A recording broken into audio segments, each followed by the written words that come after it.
এত লম্বা লম্বা কথা বলো কেন? ঠিক না ঠিক? 17 বছরের ইতিহাস আমাদের চোখের সামনে আছে। অতএব আমরা কোরআন দিয়ে চলছি, আমাদেরকে চলতে দাও।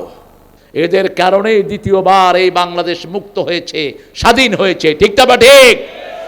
এনসিপির কারণে ওই আরেকজন, উনি শুধু এনসিপির দোষারোপ করে। আরে বেটা, এই ছেলেরা না হলে তো তুই 5ই আগস্টের এই মুক্তিও পেতি না, তুই তো ঘরে ভিতরে বসে থাকতি। ঠিক না ঠিক? এই ছেলেদেরকে অবজ্ঞা করো কেন? এদের কারণেই দ্বিতীয়বার এই বাংলাদেশ মুক্ত হয়েছে, স্বাধীন হয়েছে। ঠিক না ঠিক? আল্লাহ যেন এই ছেলেগুলোর কোরবানিকে কবুল করেন। আল্লাহ যেন সাঈদ সহ যারা রক্ত দিয়েছে তাদেরকে সাইয়েদনা হামজার সাথে জান্নাতুল ফেরদাউস দান করেন। লম্বা লম্বা কথা বলো, তোমরা যারা লম্বা কথা বলো তোমাদের তো একটা পশমও ছেড়ে নেই, তোমাদের কর্মী থেকে পুলিশে দৌড়ায়ও নেই।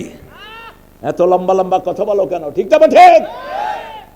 17 বছরের ইতিহাস আমাদের চোখের সামনে আছে। অতএব আমরা কোরআন দিয়ে চলছি, আমাদেরকে চলতে দাও। কারা আসবে? ভুলে যেও না সেই স্মৃতি। তারেককে পিছনে হাত বেঁধে ঝুলিয়ে রেখেছে, কবজি নড়ে গেছে, এমন কোন শরীরের জায়গা নাই যেখানে তাকে আঘাত করা হয়নি। ভুলে যাও কেমনে সে সমস্ত স্মৃতি? সেগুলো চোখের সামনে রেখে জামাতকে বন্ধু হিসাবে গ্রহণ করো। আমাদের প্রত্যেক নেতার হৃদয় অনেক বড়। ঠিক না ঠিক? আমরা চাই না দুনিয়ার কোন পদ, আমরা চাই আখেরাত। আমরা কি চাই? আখেরাত। এই পর্যন্ত পরীক্ষিত দল হলো এই জামাত। ঠিক না ঠিক? 2 জন মন্ত্রী ছিল, দূরবীন দিও তালাশ করে তাদের দুর্নীতি ধরা পড়বে না। কিন্তু বাংলাদেশে বহু পান্ডা পীর আছে, মানুষের কোটি কোটি টাকা আত্মসাৎ করে বসে আছে। ঠিক না ঠিক? খবরদার, মুখ ছুটাবা না। আমরা কারো গোপন নাই যেটা আমরা জানি না, কিন্তু আমরা মানুষকে বলি না। তিনি সেই দাবি থেকে তারেককে যেন তিনি বুঝান। তারেক, আমিও পার্সোনালি বলেছি, মাহফিল থেকে তাকে ঘোষণা দিয়েছি, তুমি যদি দেশে সফল হতে চাও বিসমিল্লাহ বুকে ধারণ করো, কর্মীদের মধ্যে 5 ওয়াক্ত নামাজ চালু করে দাও। ঠিক না ঠিক? ভাঙা সুটকেস নাও, আশেপাশে চোর ডাকাতকে লাথি মেরে বের করে দাও। কোন চোর ডাকাতকে সামনে আমরা যেতে দেব না। কোন চাঁদাবাজ থাকতে পারবে না দেশে, কোন খুনি থাকতে পারবে না। ঠিক কিনা? কার থেকে চাঁদা খাও? সারাদিন অটো চালায়, 500-400 টাকা নেয়, সেখান থেকে থাপা দিয়ে টাকা নিয়ে যাও। কি হারে কাঁদে সেই লোকটা। ঠিক না ঠিক? ওর চোখের পানিতে তোর দুনিয়াও শেষ, আখেরাতও শেষ। খবরদার, কোন চাঁদাবাজের পরিণতি ভালো হয় না। বাংলাদেশের সবচেয়ে বড় চাঁদাবাজ ছিল হাসিনা। এখন হাসিনার নাম নেয়ার মতো লোক বাংলাদেশে পাওয়া যায় না। আর যতগুলো চাঁদাবাজি করেছে একটাও থাকতে পারে নাই। ঠিক না ঠিক? হ্যাঁ, আমরা কোন দিকে যাব বলেন? হ্যাঁ, আমি একটা সহজ সমাধান বের করেছি। জিয়াউর রহমান বিসমিল্লাহ দিয়ে তার দল গঠন করেছেন। ঠিক না ঠিক? কোরআনের প্রত্যেক সূরার শুরুতে কি আছে? বিসমিল্লাহ। একটাতে নাই, আরেকটার ভিতরে দিয়ে দিয়েছেন আল্লাহ। সূরা নাহালে ইন্নাহু মিন সুলাইমান ইন্নাহু বিসমিল্লাহির রহমানির রহিম। তো বিএমপি বিসমিল্লাহ লাগাবে আর জামাত 30 পারা কোরআন লাগায়া দিবে। ঠেলাঠেলির দরকার নাই। ঠিক না ঠিক?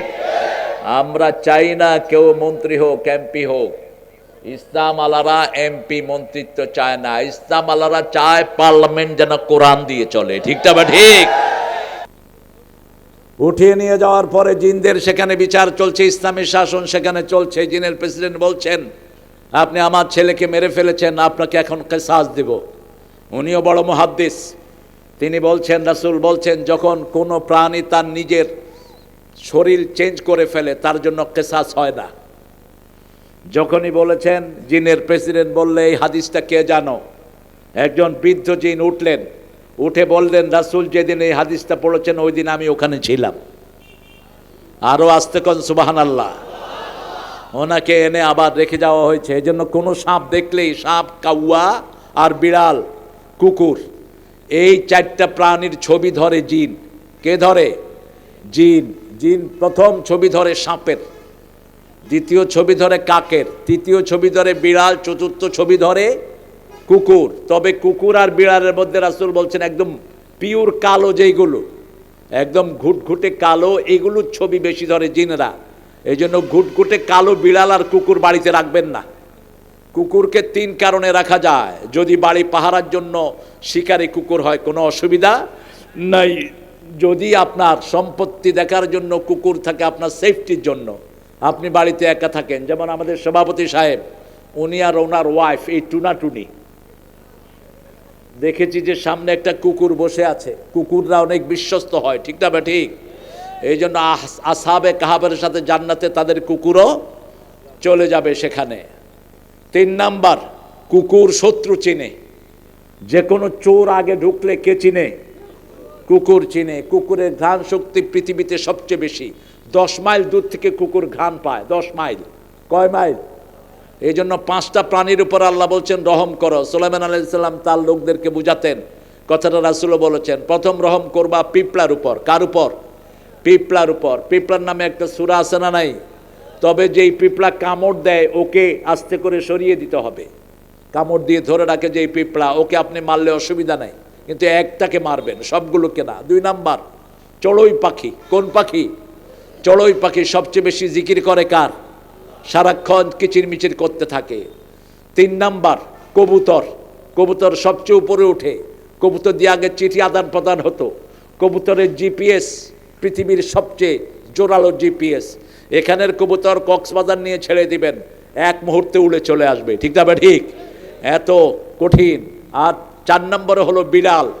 রাসূলের একটা বিড়াল ছিল। রাসূল বলছেন বিড়াল হলো প্রাণীদের মধ্যে সবচেয়ে ভদ্র প্রাণী। বিড়াল কোথাও পেশাব পায়খানা করে কি করে? ডেকে রাখে। আর আপনারা কি করেন? রাস্তার পাশে পেশাব করে হাইটে চলে যান, আপনাদের খবর থাকে না। রাস্তার পাশে পেশাব করবেন না। যখন কোথাও পেশাব করবেন আগে দোয়াটা পড়বেন, আল্লাহুম্মা ইন্নী আউযু বিকা মিনাল খুবসি ওয়াল খাবাইস। তা না হলে জিনটা আপনাকে মেরে ফেলবে। এক গর্তে পেশাব করেছেন একজন সাহাবী, মেশকাতে হাদিসটি এসেছে, তিনি দোয়া পড়েননি, তার গলা চেপে জিন মেরে ফেলেছে তাকে। এই জন্য এটা সহজভাবে নিলে হবে না। কোনো গাছের ছায়ায় পেশাব করতে নিষেধ করেছেন রাহমাতাল লিল, পানির ঘাটে পেশাব করতে নিষেধ করেছেন, জনসমুদ্রের পাশে পেশাব করতে নিষেধ করেছেন, বাজারে যেখানে মানুষরা বসে বেচাকিনি করে ওর পাশে বসে পেশাব করে, এরকম লোক আছে না নাই? নিষেধ, এটা জঘন্যভাবে নিষেধ করেছেন। পানির ভিতরে পেশাব করতে নিষেধ করেছেন রাহমাতাল লিল আলামিন। বিড়াল রাখবেন। আজকের বিজ্ঞান বলছে যে এই ঘরে বিড়াল থাকে ওই ঘরের বাচ্চাদের শ্বাসকষ্ট হয় না। বিড়ালের অক্সিজেন বাচ্চাদের জন্য মহা ঔষধ। আরও বলছে সবচেয়ে বেশি বিড়ালের চোখকে ভয় পায় জিনেরা। জিন বিড়ালের চোখ সহ্য করতে পারে না। ঘরে কোনো বিষাক্ত প্রাণী ঢুকলে আগে টের পায় কে? এই বিড়াল। সেখানে গিয়ে হাজির। আপনি দেখবেন এমনি ঘুমায় থাকে, কিন্তু যখনই কেউ ঢুকে মানে সে নাকি দেখেন, আপনি যদি আদর করেন ও গলে যাবে, আর যদি ওর সাথে দুষ্টামি করেন ঠাস করে এক চোয়াল লাগায় দিবে, পারুক আর না পারুক। জিনের এই বিড়াল, বাঘও বিড়ালকে ডরায়। বিড়াল থাপা দেয় একদম মাথার মধ্যখানে, এই জন্য বাঘ দৌড়ে চলে যায় এই বিড়ালের ভয়ে। 5 নম্বরে বলেছেন কুকুর। কুকুর আপনি ঘরে ভিতরে ঢুকাবেন না। যেই ঘরের ভিতরে কুকুর ঢুকে ওই ঘরের 1 কেরাত সওয়াব কমে যায়।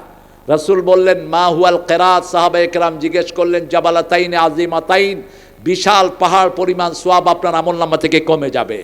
রাসূল বলছেন যারা জানাজার নামাজ পড়ে 1 কেরাত সওয়াব পায়, লাশ দাফন করে 1 কেরাত সওয়াব পায়, যারা লাশ ধোয়ায় 1 কেরাত সওয়াব পায়। সাহাবায়ে কেরাম বললেন মা হুয়াল কেরাত। রাসূল বললেন জাবালাতাইন আজিমাতাইন, 2টি বিশাল পাহাড় পরিমাণ সওয়াব আল্লাহ আপনার আমলনামায় দিয়ে দিবেন। আর যদি কুত্তারে চুমা দেন এই কেরাত কমে যাবে। কুত্তারে ঘরের ভিতরে ঢুকান, কুত্তারে নিয়ে শোন, এগুলো হারাম। এগুলো কি হারাম? কুত্তার লালা হলো বিষাক্ত আর বিড়ালের লালা হলো হামলেস। মা আয়েশা বলছেন আমার খাওয়ায় বিড়াল মুখ দিয়েছে, সেই খাওয়ার আমি খেয়েছি। বিড়ালটা হামলেস। বিড়ালের নখগুলো ছোট করে কেটে দেন, ওই নখের ভিতরে একটু বিষ থাকে, কিন্তু সহজে বিড়াল আচর মারে না। বিড়াল অত্যন্ত ভদ্র প্রাণী। এই 5টা প্রাণীর উপর যেন আমরা রহম করতে পারি, আল্লাহ তৌফিক দান করেন। আল্লাহ রাব্বুল আলামিন বলছেন গোলাম আমার জিকির করবা। জিকির করলে কি লাভ শুনো। জিকির করলে প্রথম লাভ হলো তোমার শরীরটাকে আমি ভালো রেখে দেব। আপনার হার্ট যদি ভালো রাখতে চান সকাল সন্ধ্যা জিকির করবেন কার? সাহাবী গিয়ে বলছেন, ইয়া রাসূলুল্লাহ, আল্লাহকে আমি ডাকতে চাই, আল্লাহর প্রিয় কয়েকটা শব্দ আপনি আমাকে শিখিয়ে দেন।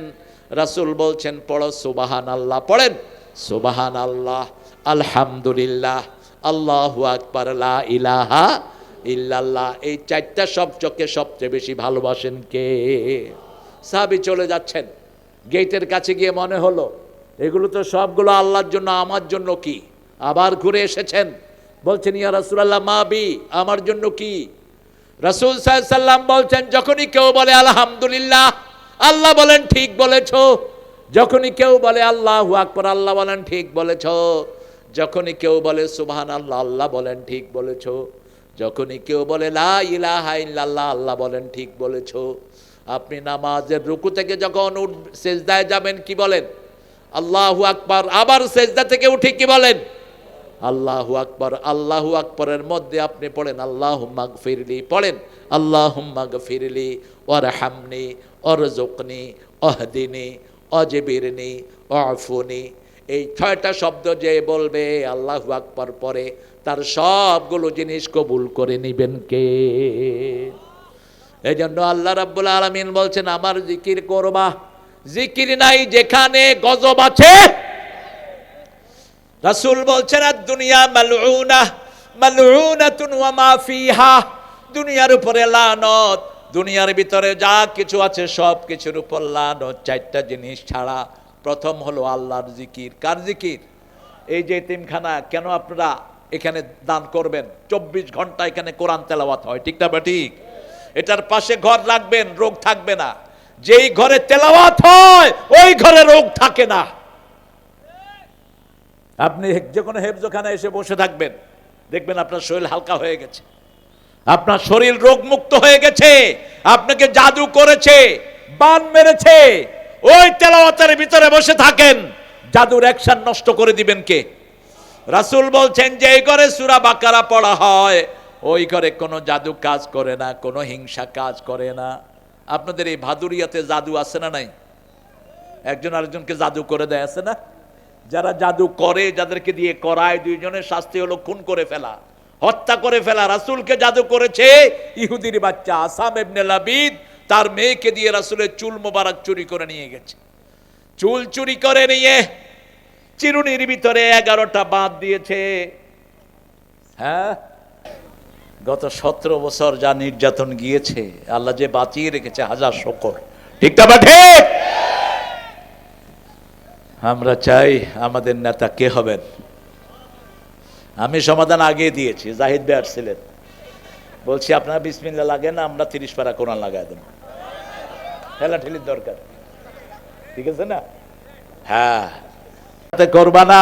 আমরা মোল্লারা যদি লাঠি নেই, বাগার জায়গা পাবা না। আল্লাহর নামে পিড়া দেবো, বাঁচবা না একজন, ঠিক না? ঠিক। হ্যাঁ, কোথায় দিতে হবে সেটাও কোরআন শরীফে আছে না নাই? সূরা আনফালে আল্লাহ বলছেন, ফাদরিবুহুম ফাওকাল আনাক মিনহুম কুল্লাল বানান।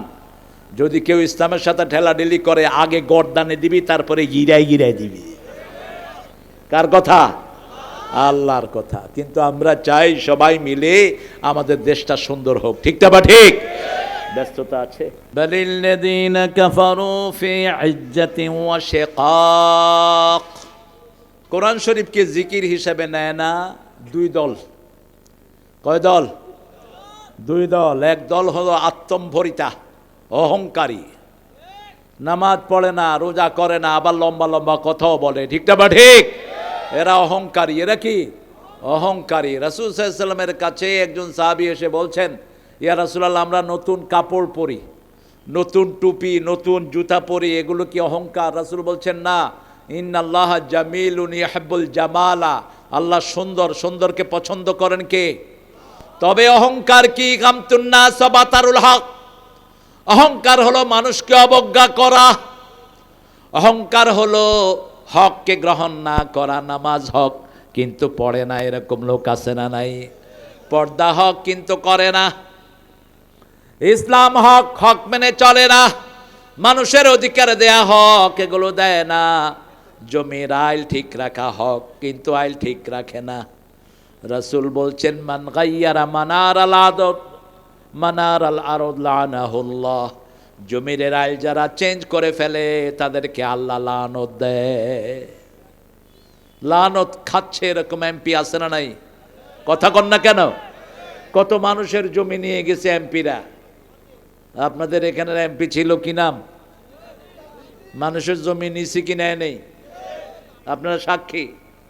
একটা মানুষের 5 জন সাক্ষী হবে। কয়জন? প্রথম সাক্ষী হবে তার শরীর। সাক্ষী হবে কে?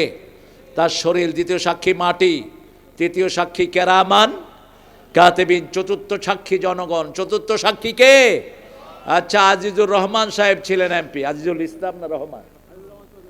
আজিজুর রহমান চৌধুরী। উনি কি কারো কিছু চুরি করেছেন? আরো জোরে বলেন। গম চুরি করেছেন? টাকা মেরেছেন? পরিচ্ছন্ন মানুষ। আপনারাই সাক্ষী। আর চূড়ান্ত সাক্ষী কে? আল্লাহ চূড়ান্ত সাক্ষী। আত্মম্ভরিতা, অহংকারীকে আল্লাহ পছন্দ করেন না। আমরা কোনো অহংকার করব না। অহংকার হলো 2টি কাজ। মানুষকে অবজ্ঞা করা। আমাদের বক্তাদের মধ্যে আছে অনেক বক্তা, মানুষ গেলে কথাও কয় না। বক্তা মানুষ হাত বাড়ায় এমনি করে ফেলা দেয়। কিসের বক্তা তুই? তক্তা বেটা। অহংকার করবি না, মুহূর্তে আল্লাহ তোর অহংকার শেষ করে দিতে পারে। ঠিক না? ঠিক। তোমার মতো বহু লোকের কণ্ঠ আল্লাহ বন্ধ করে দিয়েছেন, কিছুই করার নাই। সেই জন্য মানুষকে কখনো অবজ্ঞা করবা না। 2 নম্বর হক আছে যেখানে, আমরা যাব সেখানে। জামাত ইসলামীর বিরুদ্ধে বহু রকমের চামচা লাগছে এখন। হাতি ঘোড়া গেল তল, শিয়ালে কয় কত জল। কোত্থেকে আসো সেইগুলো নিয়ে মূর্খগুলো? তোরা মাওলানা মওদুদীর নামে মিথ্যা বলতেছ বিভিন্ন জায়গাতে। মুখ সামলিয়ে কথা বল, পড়ে কথা বল। আন্দাজে কিছু রেফারেন্স রেখে ওইগুলো দিচ্ছে। কিছুদিন আগে রাজশাহীর একজন প্রবীণ আলেম আছেন, তিনি আগে জামাতের রোকন ছিলেন। তিনার অনেক ভিডিও আপনারা পাবেন। তিনি একটা ভিডিওর জবাব দিয়েছেন। লোকটার নাম কি? নামটা জানা আসবে ইনশাআল্লাহ একটু পরেই। উনি তাফসির করেন, তাফসির একটা লিখেছেন উনি। মোজাম্মেল, মাওলানা মোজাম্মেল। বরিশালের একজন লোক, বড় আলেম ছিলেন তিনি, কয়েদ সাহেব। তিনি একটা কিতাব বাংলা করে দিয়েছেন উর্দু থেকে। ওই কিতাবটা শর্ষিনা দেওবন্দের কিছু লোক লিখেছে একদম আন্দাজে। মোজাম্মেল সাহেব বলেছেন আমি তাফিমের সাথে মিলাইছি, কোনো মিল নেই, একটারও মিল নেই। জিজ্ঞেস করলাম ওই কয়েদ সাহেবকে যে আপনি এই কিতাব কেমনে লিখলেন, এত মিথ্যা কিতাব? বলছে এটা আমি লিখে নেই, দেওবন্দ থেকে পাঠাইছে, আমি এটা অনুবাদ করে দিছি। মাওলানা মওদুদী যা লিখে গেছেন কোনো ভুল ভাল কিচ্ছু লেখেন নেই। আন্দাজে কথা বলবেন না।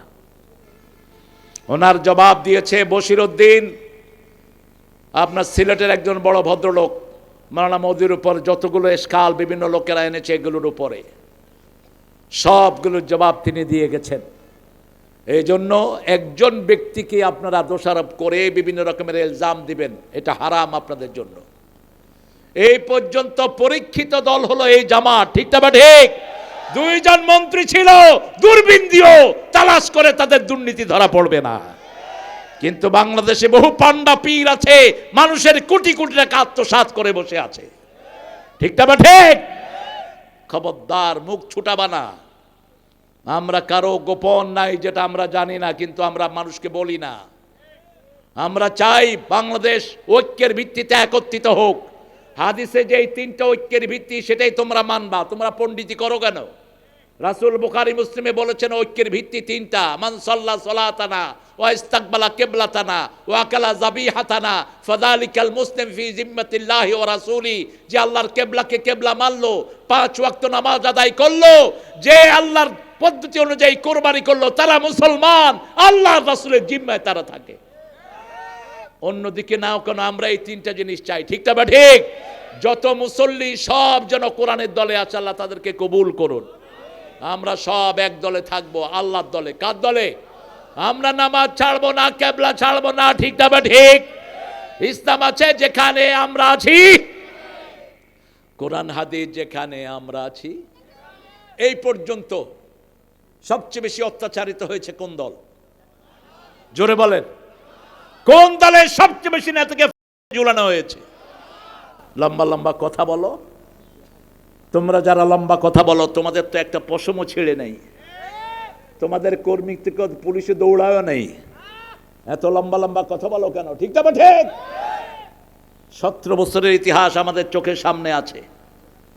অতএব আমরা কোরআন দিয়ে চলছি, আমাদেরকে চলতে দাও। আমাদের কোনো নেতা যদি প্রকাশ্যে ইসলাম বিরোধী কোনো কাজ করে, সাথে সাথে এই দল থেকে তাদেরকে বহিষ্কারের সিস্টেম আছে না নাই? আব্দুল্লাহ তাহেরের ব্যাপারে বিভিন্ন কথা বিভিন্ন টুন্ডারা বলছো। আব্দুল্লাহ তাহের শারীরিকভাবে অত্যন্ত অসুস্থ, তার 2টি কিডনি ফাংশনেবল না, অনেক রকমের শারীরিক জটিলতা নিয়ে তিনি পথ চলছেন।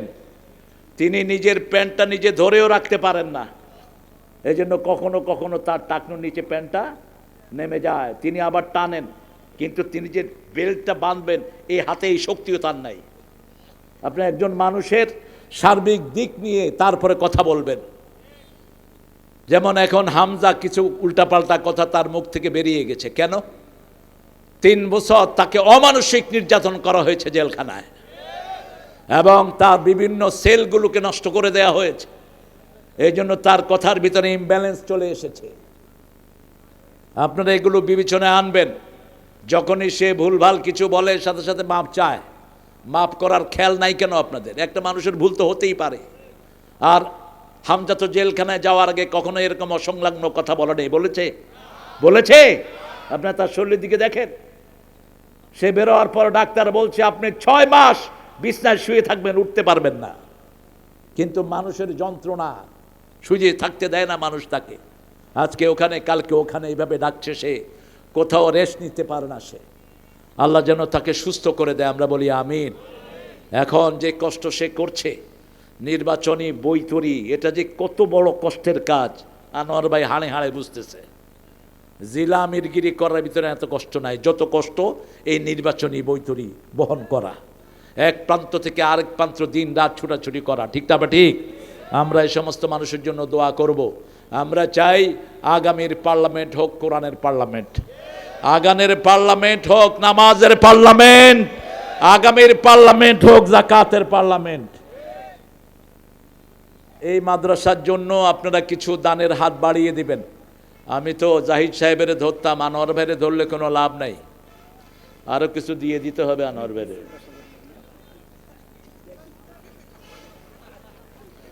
তাও 10,000 টাকা দিছে। জাহিদ ভাই কত দিছে?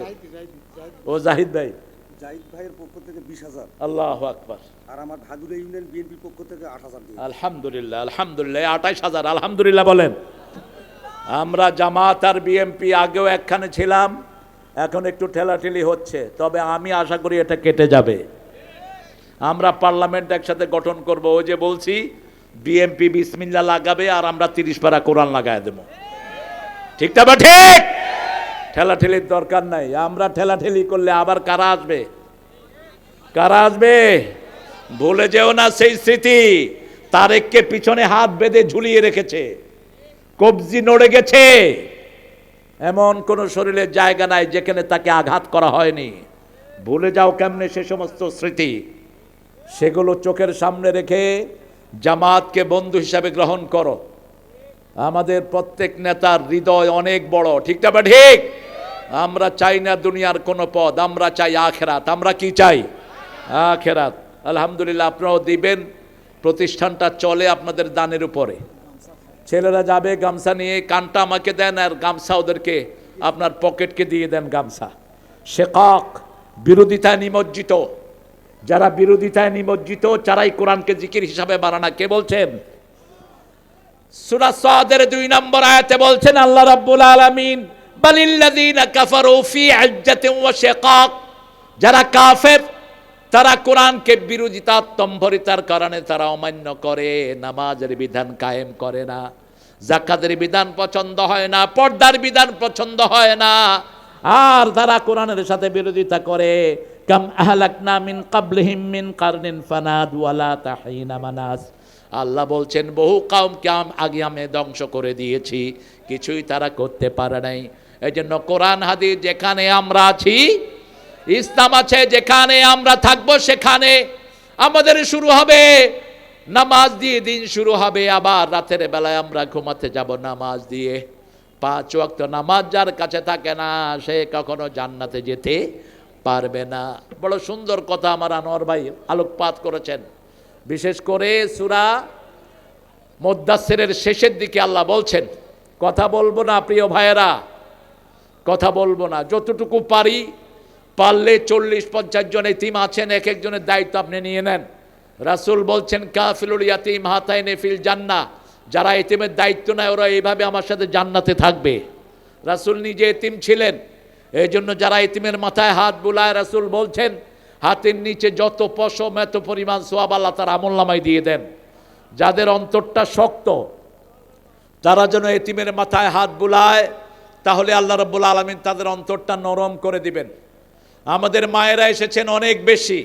মায়েরা, 4টি কাজ আপনারা করবেন, জান্নাতের 8টি দরজা আপনাদের জন্য খোলা থাকবে। প্রথম, আজান হলে সলাতে দাঁড়াবেন, নামাজে দাঁড়াবেন। 2 নম্বর, রমজানের রোজা। 3 নম্বর, স্বামীর খেদমত করবেন। আবার স্বামীর পায়ের নিচে জান্নাত, এটা মিথ্যা কথা, বাজে কথা। আপনি স্বামীর খেদমত করবেন, স্বামী স্ত্রীর খেদমত করবে। 4 নম্বর, আপনার ইজ্জতকে হেফাজত করবেন। টিকটক, পর্দাহীনতা, অশ্লীলতার কোনো কাজে আপনি জড়িত হবেন না। আপনার মাথা থেকে পায়ের তালু পর্যন্ত সবটাই সতর। যে মেয়েটি সতর ঢেকে চলে, আল্লাহ ফেরেশতা দিয়ে ওই মেয়েটাকে হেফাজত করে দেন, যেমন মা সারাকে আল্লাহ হেফাজত করেছেন। আপনারা উঠছেন কেন ভাইয়েরা? বসেন।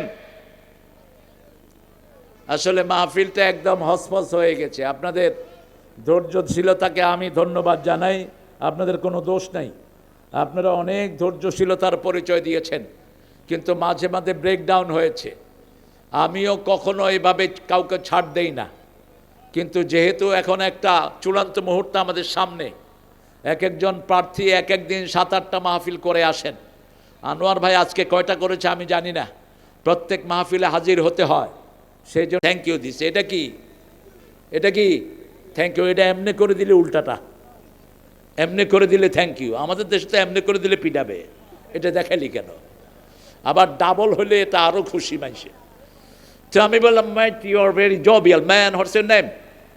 বললাম তুমি তো খুব মজার লোক দেখছি, তোমার নাম কি? আমার নাম হলো মিস্টার ফক্স। আরে mister fox, who named you mister fox? তোমার নাম কে রেখেছে? খ্যাঁকশিয়াল। বলছে আমার আব্বা আমার নাম রেখেছে খ্যাঁকশিয়াল। আমি বললাম তোমার আব্বার নাম কি? কইছে মিস্টার ডগ। কুত্তা হিয়ালেরে কি করে? দৌড়ায়। দেখেন এদের আখেরাত নাই, এদের দুনিয়ায় শেষ। এখন পৃথিবীতে নাস্তিকের সংখ্যা বেশি না কম? শুধু সুইডেনের 87% লোক হলো নাস্তিক, চীনে 77% লোক নাস্তিক, কিচ্ছু বিশ্বাস করে না। বাংলাদেশে এটার সংখ্যা নিতান্ত কম না, ভিতরে ভিতরে নাস্তিক হয়ে বসে আছে। ঠিকটা বা ঠিক? বিশ্বাস করে না, তাদের আখেরাত নাই। আমাদের কি আছে? আমরা যা কিছু করি আখেরাতের জন্য করি। ওমান আরাদাল আখিরাহ ওয়া সাআ লাহা সাইয়াহা ওয়া হুয়া মুমিন। আল্লাহ বলছেন যে আখেরাত চায়, আখেরাতের জন্য কাজ করে, ঈমানের সাথে আখেরাত চাইলে আমি তাকে দুনিয়া আখেরাতের জীবনকে সুন্দর করে দেই।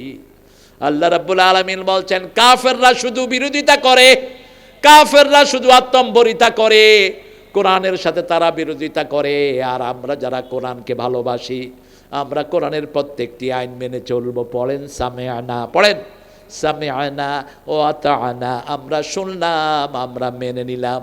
রাসূল বললেন যারাই বলবে সামিআনা, আমরা শুনলাম, ও আতাআনা, মেনে নিলাম, আল্লাহ বলেন আমিও কবুল করে নিলাম। এরপরে আমরা যখন বলবো গফরানাক, আল্লাহ আপনার কাছে মাফ চাই, আল্লাহ বলেন আমি তাদের সব গুনাহ মাফ করে দেব। এখন মাহফিলগুলোতে যুবকেরা আসে বেশি, সাইদের উত্তরসূরিরা বেশি, ইয়ংরা বেশি, এই জন্য ইসলাম বিরোধীদের মাথা খারাপ। ঠিক না ঠিক? ওরা বলে আগে বুড়া ঠুলারা মাহফিলে গিয়ে বসে থাকতো, এখন 90% ছেলেরা যায় যুবক। এই যুবকেরাই আগামীর বাংলাদেশকে গঠন করবে, এরাই কোরআন দিয়ে দেশ চালাবে। ঠিক না ঠিক? কয়েকটা উপদেষ্টা দেখেছি বুড়া, যত বুড়া তত শয়তান। কথা কন না কেন? সবচেয়ে বড় শয়তান হলো আসিফ নজরুল্লাহ। এই শয়তানটা বসে বসে ভারতের মনস্কামনা হাসিল করছে এখানে বসে বসে।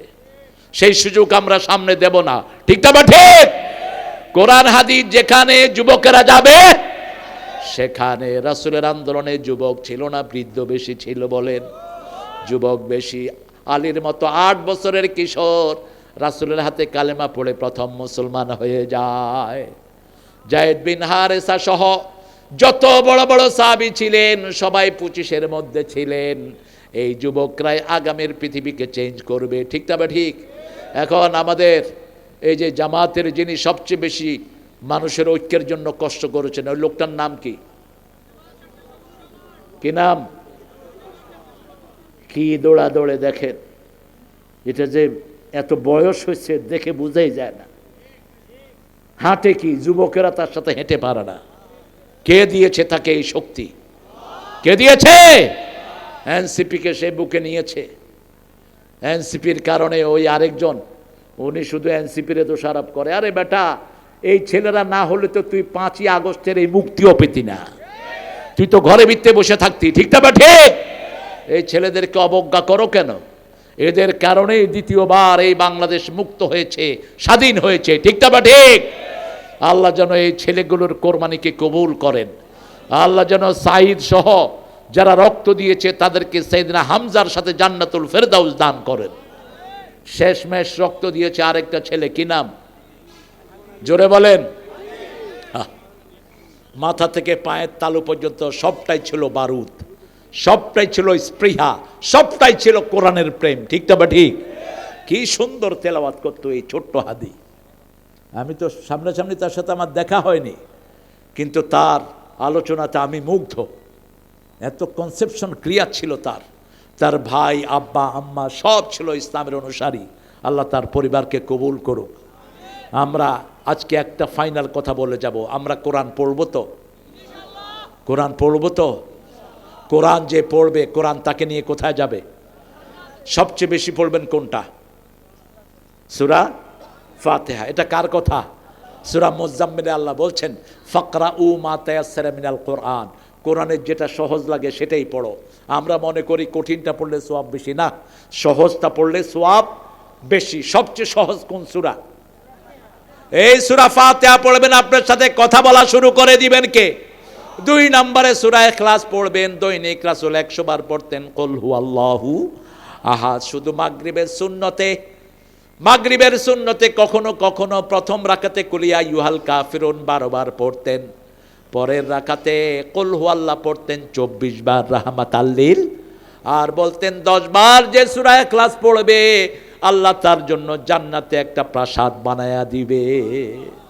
উত্তরবঙ্গে এখনো গরিব লোকের সংখ্যা বেশি না কম? বেড়ার ঘর বেশি না বিল্ডিং বেশি?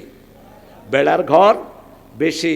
আপনারা আল্লাহর জান্নাতে বাড়ি বানায় ফেলেন। প্রত্যেক দিন মিনিমাম 10 বার পড়বেন কুল হুয়াল্লাহু আহাদ, তাহলে জান্নাতে বাড়ি বানিয়ে দিবেন কে? রাসূল দিনের শুরু নামাজ করতেন কুল হুয়াল্লাহ দিয়ে, শেষ নামাজ পড়তেন কুল হুয়াল্লাহ দিয়ে। দিনের প্রথম নামাজ পড়তেন ফজরের সুন্নাহ। ফজরের সুন্নাতে তিনি প্রথম রাকাতে পড়তেন কুল ইয়া আইয়ুহাল কাফিরুন, দ্বিতীয় রাকাতে পড়তেন কুল হুয়াল্লাহু আহাদ। তিনি বলতেন, সাইয়েদনা বুখারীতে হাদিসটা এসেছে, কানা ইউসাল্লি রাকাতাইনি খাফিফাতাইনি ক্বাবলাল ফজর। তিনি ফজরের আগে 2 রাকাত হালকা নামাজ পড়তেন। মা আয়েশা কখনো কখনো জিজ্ঞেস করতেন, সূরা কেরাত পড়েছো না বিনা সূরাতেই মেরে দিয়েছো? সম্পর্কটা কত ভালো ছিল। রাসূল বলতেন, হ্যাঁ আমি কুল ইয়া আইয়ুহাল কাফিরুন পড়েছি। এই কাফিরুন সূরাতে আল্লাহর নাম একবারও নাই, আর কুল হুয়াল্লাহতে আল্লাহ ছাড়া আর কারো কথা নাই। এজন্য যখনই কাফিরুন পড়তেন সাথে সাথে কি পড়তেন? কুল হুয়াল্লাহু আহাদ। আবার রাতের শেষ নামাজ কোন নামাজ বলেন? এশার নামাজ বুঝি শেষ নামাজ? বেতের। কোন নামাজ? বেতের। যারা তাহাজ্জুদ পড়ার অভ্যাস আছে তারা বিতরের নামাজের সাথে, তাহাজ্জুদের সাথে বিতর পড়বেন। বিতরের প্রথম রাকাতে রাসূল পড়তেন সাব্বিহ ইসমা রাব্বিকাল আলা, দ্বিতীয় রাকাতে পড়তেন কুল ইয়া আইয়ুহাল, তৃতীয় রাকাতে পড়তেন কুল হুয়াল্লাহু। আল্লাহ কিভাবে খুশি হয় আল্লাহ খুশি হোক, আপনি চান তো? রাসূল বলছেন সাল্লাল্লাহু, শীতকালে যারা রাতে উঠে 2 রাকাত নামাজ পড়ে আল্লাহ তাদেরকে দেখে খুশি হয়ে যায়, আল্লাহ তাদেরকে দেখে হেসে দেন। সুবহানাল্লাহ বলেন। রাসূল হেসে দেন শব্দটা ব্যবহার করলেন। আর রাসূলও কিছু কাজে হাসেন। রাসূল একবার হেসেছেন, একজন সাহাবী এসে বলছেন আমি রোজা ভেঙে ফেলেছি। রাসূল বললেন তো কাজা করো। তিনি বলছেন আমার শরীর খারাপ। বলছে কাফফারা দাও, আমার পয়সা নাই। তিনি বসে আছেন মসজিদে নববীতে। রাসূল সাল্লাল্লাহু আলাইহি ওয়াসাল্লামের কাছে এক ব্যাগ খেজুর নিয়ে একজন সাহাবী এসেছেন। রাসূল বললেন গরিব সাহাবী কোথায়? তিনি বললেন হুজুর আমি আছি, এই খেজুরগুলো গরিবদের মধ্যে বিলি করে দাও। তিনি বললেন আমার চেয়ে গরিব মদিনাতে আর কেউ? রাসূল বললেন খেজুরগুলো নিয়ে তুমি খেয়ে ফেলো। রাসূল হেসে দিয়েছেন। রাসূল কি করেছেন?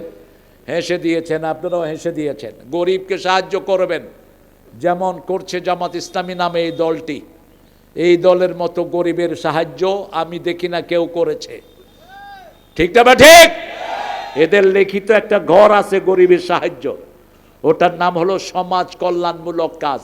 কি কাজ? সমাজ কল্যাণমূলক কাজ। এই কাজগুলো তারা করে। এই কাজগুলো করার জন্য ইসলাম বিরোধীরা তাদেরকে পছন্দ করে না। ঠাকুর গায়ে 27টা জেলে মারা গেল ডুবে, হাসিনা একটা পয়সা তাদেরকে দেয় নেই। কিন্তু সেই 27 জেলেকে টাকা কে দিয়েছে? কে দিয়েছে? কত দিচ্ছে বলেন তো? 1 লাখ করে। তাহলে 27 জনকে কত লাখ? এই গরিব সংগঠনটা দিয়েছে। এই গরিব সংগঠন হলো, এটার বরকত দেন কে? আপনাদের প্রত্যেকের পকেট হলো, এটার জন্য এক একটা করে পয়সা আপনারা দিবেন। এই ঘরগুলোকে টিকিয়ে রাখবেন। আজিজুর রহমান চাচা অনেকগুলো এতিমখানা পরিচালনা করতেন আপনাদের এই এলাকাতে, কিন্তু বিগত সরকার এগুলোকে ধ্বংস করে দিয়েছে। ঠিক না বা ঠিক? এখন আবার এগুলো চালু হবে। এই আনোয়ার ভাই যদি এমপি হয়, এই এতিমখানা কারো কাছে ভিক্ষা চাইতে হবে না। লিখিত নেন, কোন এতিমখানা ভিক্ষা চাইতে হবে না, কোন মাদ্রাসা ভিক্ষা চাইতে হবে না, কোন মসজিদ ভিক্ষা চাইতে হবে না। ঠিক না বা ঠিক?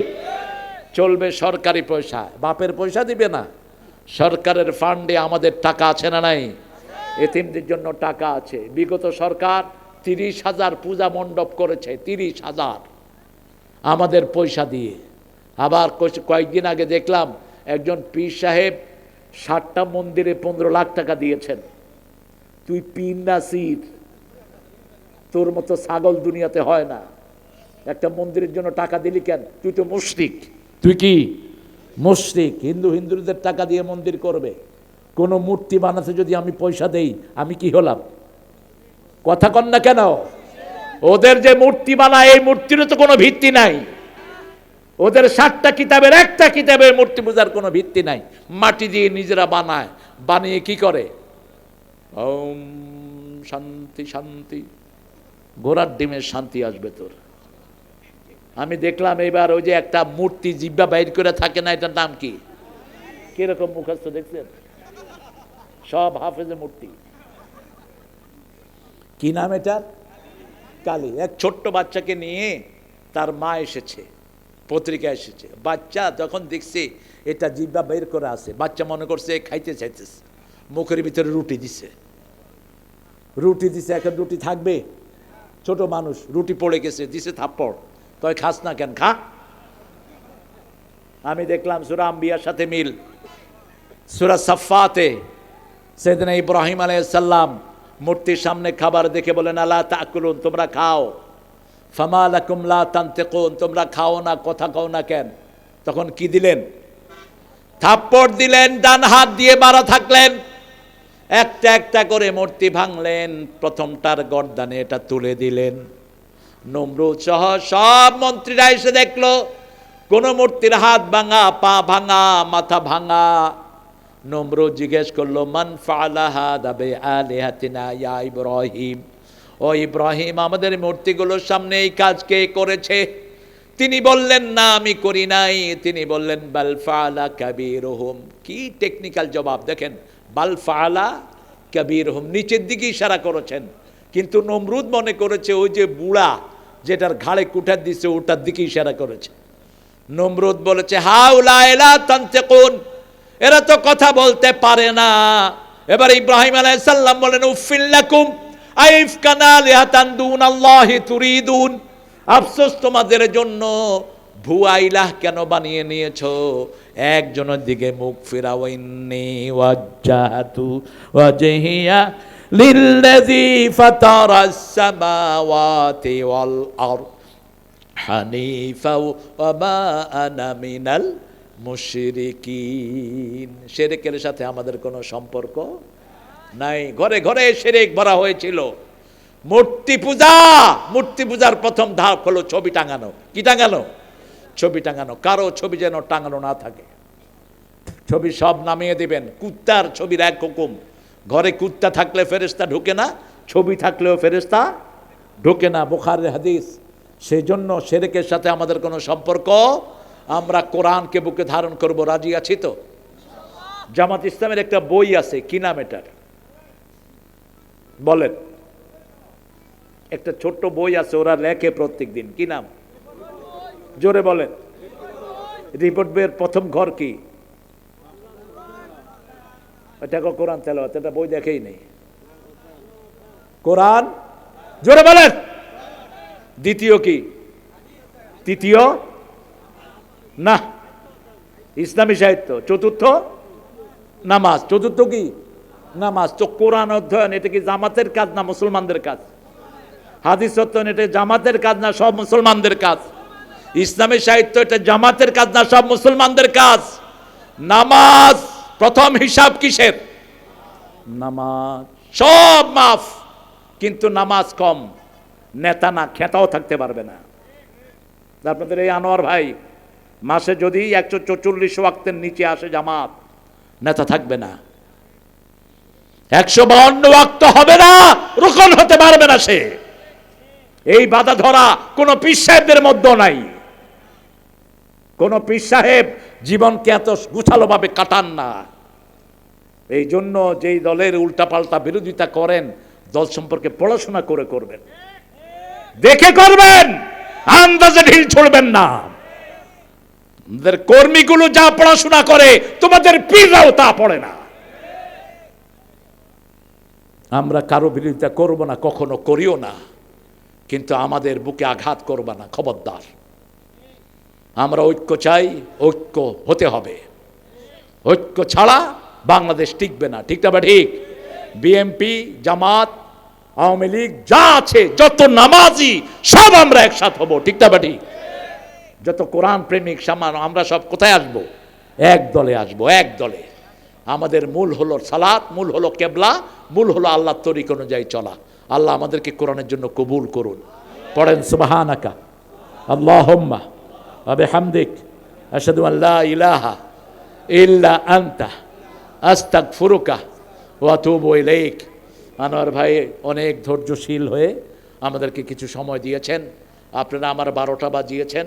আল্লাহ যেন আপনাদেরকে হেফাজত করেন। আমরা দোয়া করব ইনশাআল্লাহ। বসতে দেব না, দাঁড়িয়ে করেন। আল্লাহুম্মা আমিন। লা ইলাহা ইল্লা হুয়াল হালিম সুবহান রাব্বিল আরশিল আযীম। আল্লাহুম্মা সাল্লি ওয়া সাল্লিম আলা নাবিয়িনা মুহাম্মদ ওয়া আলা আলিহি ওয়া সাহবিহি আজমাইন। ربنا ظلمنا أنفسنا وإن لم تغفر لنا وترحمنا لنكونن من الخاسرين. ربنا آتنا في الدنيا حسنة وفي الآخرة حسنة وقنا عذاب النار. আল্লাহ পাকুড়িয়া হাফিজি এতিমখানা মাদ্রাসার উদ্যোগে আজকের এই মাহফিলে বসে হাজার লক্ষ জনতা নিয়ে আপনার কাছে ভিক্ষার হাত তুলেছি। আমাদের জীবনের গুনাহগুলো আপনি মাফ করে দেন। আজকের নামাজ, আজকের রোজা সহ সারা জীবনের ইবাদত আপনার শাহী দরবারে কবুল করুন। তার হাদিয়া সমস্ত আম্বিয়া কেরামের আরওয়াহ মোবারকে পৌঁছিয়ে দিন। বিশেষ করে যেই নবী আলাইহিস সালাম সারা জীবন উম্মতি বলে কেঁদেছেন, সেই নবীর রওজায়ের সোয়াব পৌঁছিয়ে দিন। এই পর্যন্ত যত মুমিন মুমিনাত, মুসলিম মুসলিমাত কবরের বাসিন্দা হয়েছে, সবার আরওয়াহে সোয়াব পৌঁছিয়ে দিন। বিশেষ করে আমরা যারা হাত তুলেছি, অনেকের আব্বা আম্মা দুনিয়ায় নাই, পিতামাতার কবরকে জান্নাতের বাগান বানাও, বেহেশতের পোশাক তাদের গায়ে পরিয়ে দাও। আল্লাহ রাব্বুল আলামিন যাদের পিতামাতা বেঁচে আছে, হায়াত দারাজ করো, নেক আমলের তৌফিক দাও। রব্বির হামহুমা কামা রাব্বায়ানি সগীরা। আল্লাহ যেই মাদ্রাসাটা, এই মাদ্রাসা যারা গঠন করেছে এতিমখানা, তাদের সবাইকে তুমি মাফ করে দাও। গত 38 বছর যারা এই মাহফিলে হাজির হয়েছে তাদেরকে মাফ করো। এখানে আসলে আমাদের প্রিয় আলেম আজিজুর রহমান গাফরাহুল্লাহর কথা মনে পড়ে। আল্লাহ তার কবরটাকে জান্নাতুল ফেরদাউস বানিয়ে দাও। আল্লাহ আমাদের আনোয়ার ভাইকে সব বিপদ থেকে তুমি মুক্ত করে দাও, তার হৃদয়ের আশাকে তুমি পূরণ করে দাও। আল্লাহ জাহিদ সাহেবকে তুমি কবুল করো। আল্লাহ আমাদের যত মেহমান এখানে এসেছে সবাইকে তুমি কবুল করো।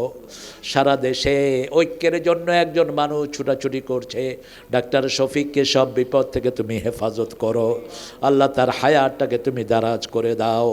আল্লাহ এই আন্দোলনের যত নকিব আছে এরা মজলুম, কত যন্ত্রণার শিকার হয়ে এরা আজকের এই পর্যায়ে এসেছে। আল্লাহ এদের সবাইকে তুমি সব বিপদ থেকে হেফাজত করো।